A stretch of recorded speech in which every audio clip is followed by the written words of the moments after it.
한 권으로 읽는 이사야서 제4장 이사야서의 통일성 함의적 관점 201쪽입니다. 그러나 다행스럽게도 요즘 들어 복음주의 성경 학자들과 비평 신학자들은 이사야서의 현대적 함의를 제시하지 못한 문제점을 인식하고 목회자들이나 평신도를 위한 주석서와 강해서 출판에 관심을 갖기 시작하였다.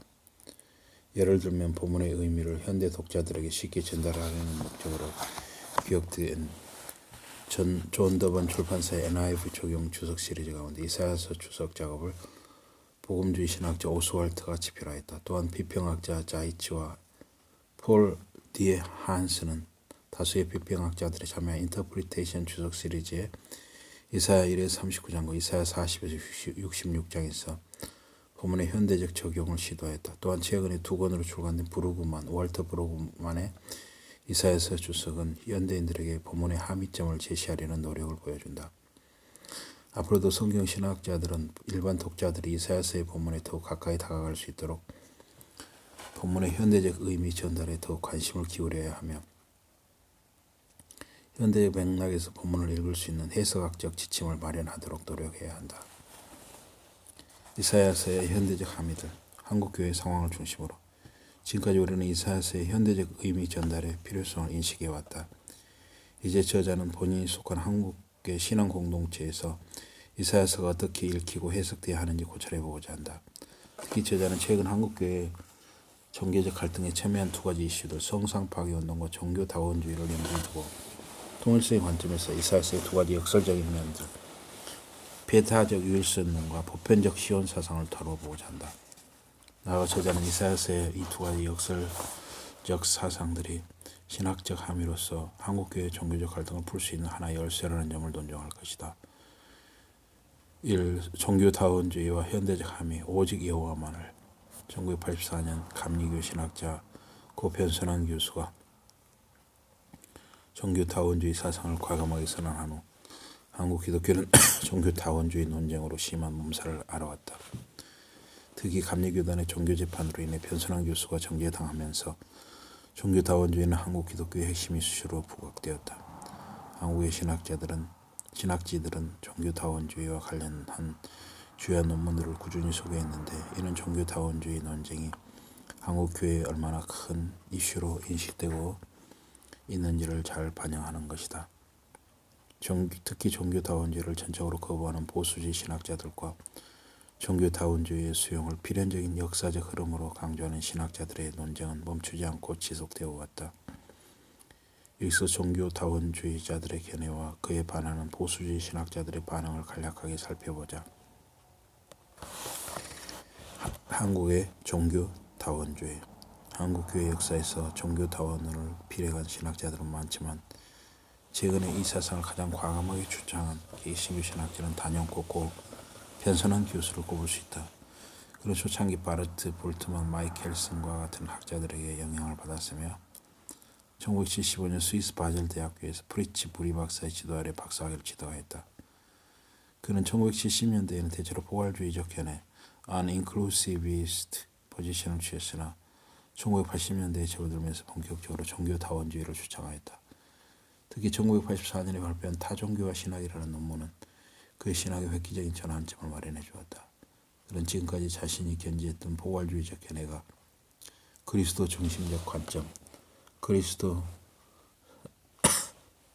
센트릭 뷰에서 완전히 탈피하지 못함으로 말미암아 타 종교를 같이 절하시키는 종교적 제국주의의 잔재를 대표하고 있다고 보았다. 그래야 그는 그리스도 중심의 포괄주의적 태도를 버리고 종교다원주의의 필요성을 과감하게 선포하였다. 먼저 그는 존 힉이 사용한 종교신학의 코페르니쿠스적 전환을 강조하면서 신중심적 종교다원론의 견해를 수용한다. 다시 말하면 태양이 지구를 중심으로 돈다는 전동설을 띄웠고 지구가 태양의 중심을 돈다는 지동설을 주장한 코페르니쿠스의 이론이 거부할 수 없는 시대적 요청이었듯이 존 힉은 예수를 하나님의 유일한 구현, 임바디먼트로 강조하는 그리스도 중심의 관점은 이제 불가능하며 신이 모든 종교의 중심에 위치해야 한다고 보았다. 그러므로 변선한 교수가 말하는 신이란 기독교의 신고는 다르며 주한 힉이 말하는 궁극적 실제와 동일하다. 그는 다음과 같이 말한다.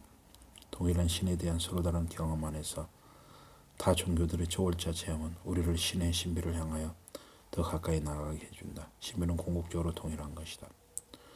또한 그는 역사적 예수를 유일한 규범적 그리스도로 믿는 전통적인 기독론이 제국주의적 요소를 담고 있다고 비판하면서 바니카의 우주적 그리스도 개념을 수용한 비규범적 기독론을 주장한다. 즉 그리스도는 역사적 예수로만 제한될 수 없고 모든 종교 가운데 임재하고 있다고 본다. 그리하여 변선한 교수는 자신의 다원주의적 견해를 신중심적 비규범적 그리스도론이라고 규정한다. 그는 다음과 같은 확고한 종교 다원론적 견해를 비력한다. 아시아 신학자들이 서구 신학의 한계의 벽을 넘어 타 종교와 열린 대화를 이루어갈 수 있는 더 포괄적인 대화의 신학 형성을 위한 새로운 패러다임의 전환을 감행할 수 있을까? 이 새로운 신학의 패러다임을 저자는 그리스도를 구원의 절대적 규범으로 보지 않는다는 것 때문에 신중심적 비규범적 그리스도론 세오센츄릭 난 노모티브 크리스탈러지라고 불러본다. 이제는 역사적 예수만이 구원의 유일한 수단이 될 수 없으며 기독교를 포함한 모든 종교가 우주적 그리스도를 통해 궁극적 실제를 체험하게 된다. 이와 같은 변선한 교수의 급진적인 종교 다원주의와 그 영향은 그의 갑작스런 죽음에도 불구하고 멈추지 않았다. 그의 사후에도 여러 신학자들은 비록 변선한 교수의 견해를 그대로 수용하는 것은 아니지만 종교 다원주의를 시대적 요청으로 강력하게 주장하였다. 예를 들면 종교 다원주의에 대한 강조점은 다를지라도 한신대 김경재 교수, 감신대 이정배 교수, 전경성대 김성철 교수와 같은 이들은 꾸준히 종교 다원주의의 필연성과 수용을 강력하게 피력하였다. 이러한 종교 다원주의자들에 맞서 복음주의자들은 종교 다원주의의 위험성을 경계하고 그 문제점을 지적하였다. 예를 들면 한국 복음주의 신학회는 논문집 성경과 신학 제11권 1992년판에서 그리스도의 효율성과 종교 다원화를 특집으로 다루었으며 브루스 니콜슨은 종교 다원주의의 도전에 대한 세계 복음주의자들의 응답들을 편집하여 한 권의 책으로 출간하였다. 그러나 아쉽게도 성경 신학적 관점에 근거하여 종교 다원주의를 평가한 논문들은 빈약하다. 그러므로 저자는 여기서 구약의 유일신 사상에 대한 종교 다원론자들의 견해, 특히 주한 힉의 이스라엘 역사 이해를 살펴보고 이사야서의 신학과 그 메시지를 통해 현대 종교 다원주의를 비판적으로 고찰해 보고자 한다. 이 종교 다원론의 유일신론 견해, 이 유일신론이 최근 한국 교회를 포함한 전 세계의 교회들이 종교 다원주의 논쟁으로 심한 몸살을 앓고 있다. 조한 힉과 폴 리터와 같은 급진적인 종교 다원주의자들은 모든 종교는 궁극적으로 동일한 신, 더 리얼리티를 경험하고 있으며 서로 다른 종교적 관습과 가르침은 하나의 신에 대한 다양한 반응에 불과하다고 역설한다. 특히 조한 힉과 같은 종교 다원론자들은 기독교만이 구원의 종교라고 주장하는 논리야말로 가장 배타적인 종교적 독선이라고 강력하게 비판한다. 이들에 따르면 기독교의 배타적인 요소들, 예를 들면 여호와의 유일성, 예수의 신성과 유일성은 종교 간의 대화와 평화를 위해 반드시 제거되어야 할 낡은 구시대적 산물에 불과하다. 안 그러면 더 나아가 조한 힉은 기독교의 유일신 사상을 약화시키기 위해 구약에 나타난 유일신 사상의 기원을 후대 선지자 시대로 돌림으로써 구약 이스라엘 역사의 재구성을 시도한다. 그러나 이 같은 이스라엘 종교사 이해가 역사 비평, 역사적 재구성에 의존하고 있음은 흥미로운 사실이다. 다시 말해 조한 힉은 기독교의 유일성을 공격하기 위해 철저하게 역사 비평의 방법론을 따르고 있다. 그래서 우리는 여튼 조한 힉의 사상이 깊이 배어있는 역사 비평의 흔적을 추적하여 그의 종교 다원론을 비판적으로 고찰해본다. 최근 급진적인 종교 다원론자들 가운데 가장 영향력 있는 학자로 꼽히는 조한 힉은 1922년 영국의 요크셔에서 출생했으며 영국 성공 전통에서 성장하였다. 그는 어린 시절 영적인 회심을 경험했으며 기독교의 기본 교리들을 순순히 받아들였다. 그 후 조한 힉은 영국 장로교회 목회자로 헌신했으며 영국의 유수 대학교에서 철학과 신학을 전공하였다. 그러나 조한 힉이 영국의 버밍엄 대학교의 신학과 교수로 재직할 당시 다양한 문화와 인종, 종교로 둘러싸인 버밍엄의 환경은 그를 급진적인 종교 다원주의 신학으로 이끌었다. 여기에서 그는 God and the Universe Face 1973 와 God has Many Names 1982 등의 자극적인 저서들을 집필하면서 소위 종교신학의 코페르니쿠스의 전환을 시도했다. 그 후 조한 힉은 1982년부터 미국 클레몬트 대학교의 종교철학 교수로 공직했으며 권위 있는 종교학술지와 출판사를 통해 수많은 논문들을 기고하면서 가장 영향력 있는 종교다원주의자로 명성을 떨치고 있다. 흥미롭게도 조한 힉은 기독교의 유일신 사상을 약화시키기 위해 진화론적 관점에서 이스라엘의 종교사를 재구성하고자 시도한다. 먼저 조한 힉은 칼 자스퍼스의 종교사 이해를 도입하여 종교의 기원과 발전을 설명한다. 야스퍼스는 기원전 약 800년부터 200년에 이르는 시기를 자축시대 The Axial Period와 Axial Age라 간주하고 이 시기에 재교하는 인류의 종교들이 등장하게 되었다고 본다. 불교, 유교, 유대교와 같은 종교들이 자축시대 이전에도 존재했으나 자축시대에 이르러서야 비로소 그 의식과 가르침이 체계화된 형태로 드러나게 되었다는 것이다. 예를 들면 유교는 자축시기에 이르러 공자와 그 제자들의 등장으로 말미암아 온전한 종교 형태를 띠게 되었다는 것이다. 또한 조한 힉은 유대교의 유일신 사상의 기원도 이와 같은 맥락에서 이해한다. 그는 이스라엘 역사에 나타난 유일신 사상의 기원을 대선지자 시대로 돌린다. 조한 힉에 따르면 초창기 이스라엘 민족들이 믿었던 여호와라는 신은 일종의 부족신에 불과했으나 후대의 대선지자들의 유일신론적 가르침과 영향으로 이스라엘 민족의 대도를 벗어나 온 우주의 창조자의 역사의 주관자로서 더 지구한 존재로 인식되기 시작하였다. 조한 힉은 다음과 같이 주장한다. 히브리인의 하나님은 원래 이스라엘 민족의 여호와라는 부족신이었다.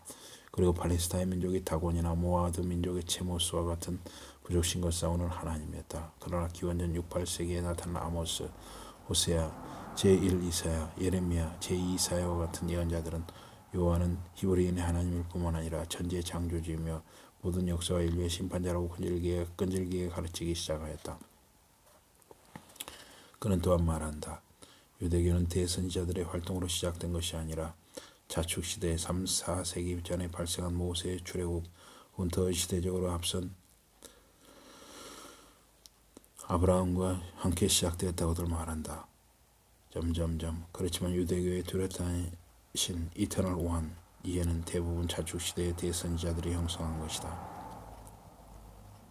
결론적으로 조한 힉은 자축시대에 등장한 세계 종교들은 저마다 다른 가르침과 의식을 지니고 있으나 궁극적으로 동일한 신 이터널 원을 체험했다고 주장한다. 이 같은 신 체험 이해에 근거해 조한 힉은 이스라엘의 유일신 사상은 후대 선지자들의 사물이며 원시 부족신앙에서 출발하여 점차 체계화되고 발전된 종교신학의 결과에 불과하다고 단언한다. 결국 조한 힉의 이스라엘 종교사 이해에 따르면 유일신 사상을 반영하는 구약 본문이나 자료들은 선지자 시대, 바벨론 포로기 혹은 포로기 이후 시대에 생긴 것들이다. 흥미롭게도 이 같은 조한 힉의 구약 역사 이해는 지난 100년 동안 구약 학계를 지배한 역사 비평학적 접근, 역사적 재구성과 맥락을 같이 하고 있다. 19세기 후반 진화론의 영향으로 이스라엘 종교사에 대한 새로운 이해가 생기기 시작하였다. 그들은 이스라엘 종교가 정령 숭배, 애니미즘, 토템 숭배, 토테미즘, 다실론, 폴리시즘, 단일신론, 헤노시즘, 유일신론, 모노시즘의 순으로 발전했다고 보았다. 어디에 율리우스 베라우젠은 이러한 진화론적 역사관을 구약 성경 비평에 적용시켜 문서 가설을 주장하였다. 베라우젠의 문서 가설은 구약학계에 엄청난 변화와 충격을 주었고 곧바로 구약 성경 학자들의 사상적 기초가 되었다. 그 베라우젠의 문서 가설을 주장하는 역사비평 학자들은 율신 사상을 반영하는 구약 본문이나 자료들이 대부분 선지서 시대 포로기 혹은 포로기 이후에 생긴 것들이기 때문에 율신 사상을 초기 이스라엘 역사로 소급하는 것은 불가능하다고 단언한다. 베라우젠의 문서 가설의 문제를 제기하며 그의 이론을 수정하려는 역사비평 학자들이 늘고 있지만 구약 본문의 역사를 재구성해야 한다는 점에서는 근본적으로 동의하고 있다. 대부분의 역사비평 학자들은 구약에 나타난 유일신 사상이 초기 이스라엘 역사에 존재했던 것이 아니라 후대의 저자들이 그들이 속한 삶의 정황에 따라 혹은 관심에 따라 만들어낸 체계화된 혹은 진화된 신앙체계 혹은 이데올로기일 뿐이라고 본다. 그러므로 유일신 사상을 초기 이스라엘 역사로 소금하는 일은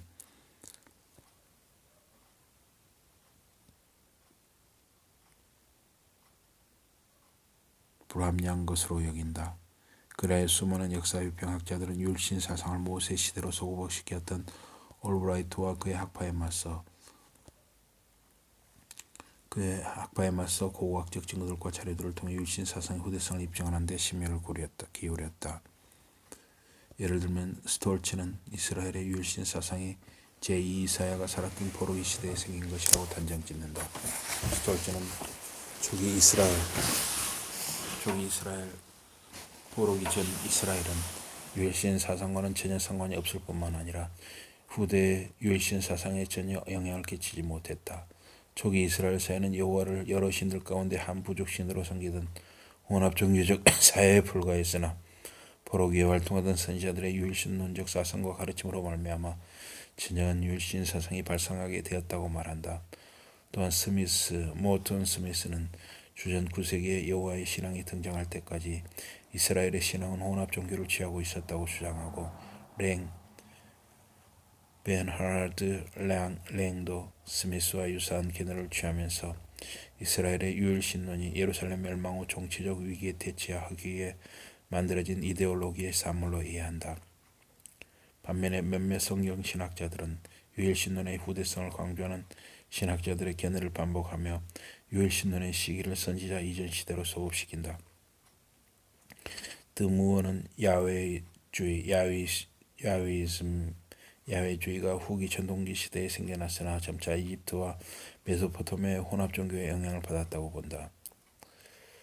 또한 알란 빌라드는 또 유일신론의 기원을 모세 시대까지 소급시키며 전통적인 역사 비평적 진화론을 거부한다. 그러므로 저자는 유일신론의 기원을 반드시 선지자 시대나 포로기 이후의 시대로 한정시킬 필요는 없다고 본다. 한편 역사 비평의 진화론적 가설을 제기하는 스톨츠는 초기 이스라엘 혼합 종교적 성향과 유일신 사상의 후대성이 쿤틸렛 아즈루드와 키르벳 엘콤 비문들을 통해 증명되고 있다고 주장한다. 쿤틸렛 아즈루드와 키르벳 엘콤 비문들은 주전 8세기나 9세기의 무덤에서 발굴된 것이다. 그 가운데 가장 논쟁의 대상이 되는 표현들은 I bless you by Yahweh of Samaria and by his Asherah와 Yahweh of Teman and his Asherah이다. 스톨츠와 같은 역사 비평학자들은 이 비문의 표현을 통해 포로기 전 이스라엘은 단지 혼합 종교 사회였을 뿐 유일신론적 공동체가 아니었다고 탄원한다. 그러나 최근의 여러 신학자들은 쿤틸렛 아즈루드와 키르벳 엘콤 비문들을 초기 혹은 포로기 전 유일신 사상의 부재를 증명하는 단서로 취급하는 것은 다소 무리가 있다고 본다. 이 비문의 표현들은 단지 포로기 전 이스라엘 사회의 뿌리 깊은 혼합 종교의 영향력을 보여줄 뿐 이방 신숭배가 이스라엘의 공식적인 제사 행위였음을 증명해 주지는 못한다. 그러나 이 비문의 표현들은 초기 이스라엘 사회에 만연했던 아세라 숭배의 심각성에 대한 성경 본문들의 증거들과 조화를 이룬다. 다시 말하면 이 비문들에 나타난 혼합 종교 사상은 포로기 전 이스라엘의 비공식적 난노머티브 제사 행위들을 암시한다.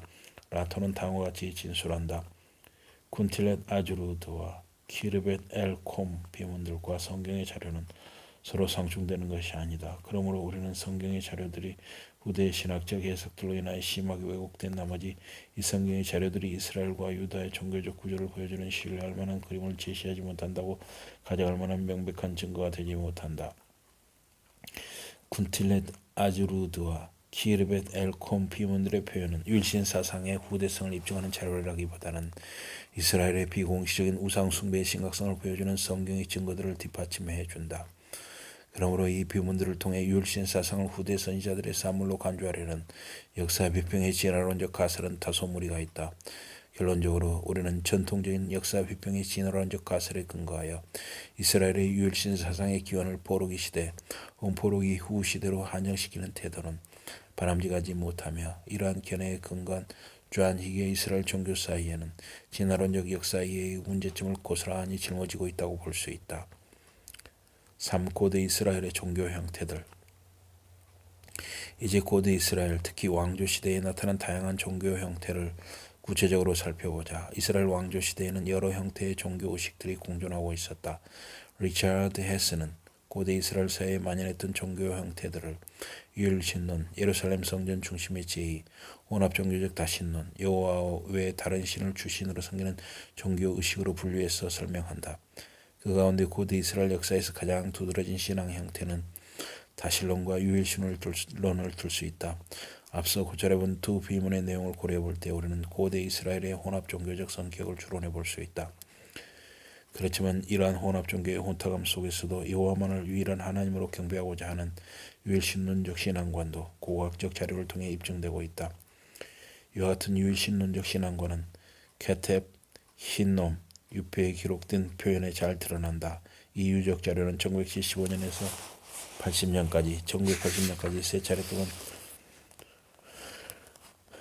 G. 바케이의 인도 아래 벤 흰놈이라는 지역에서 발굴되었다.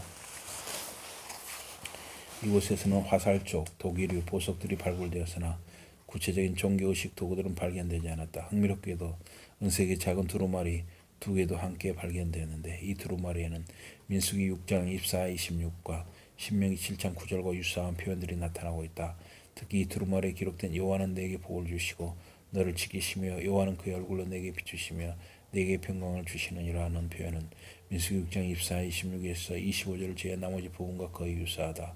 이와 같은 표현은 이스라엘 역사, 특히 왕조의 역사 가운데 혼합종교의 영향 속에서도 오직 여호와만을 섬기고자 하는 유일신론적 신앙관이 분명히 존재했음을 확증해준다. 유일신 사상은 여호와와 그의 백성 사이에 독점적인 언약 관계를 전제하고 있으며 여호와와 언약을 맺은 그의 백성이 반드시 여호와만을 하나님으로 섬기고 예배할 것을 강조한다. 이와 같은 유일신론적 신앙관은 이스라엘 역사의 초창기부터 존재했으며 혼합종교가 만연하던 상황에서도 소수의 남은 자들을 통해 견지되었다. 특히 아합과 이세벨이 이방 신들을 주도적으로 숭배하던 암울한 시대에도 엘리야와 7,000명의 남은 자들은 여전히 여호와만을 유일한 하나님으로 섬겼다. 무엇보다도 구약의 유일신 사상이 이사야서를 통해 그 절정에 이르고 있음은 주목할 만한 일이다.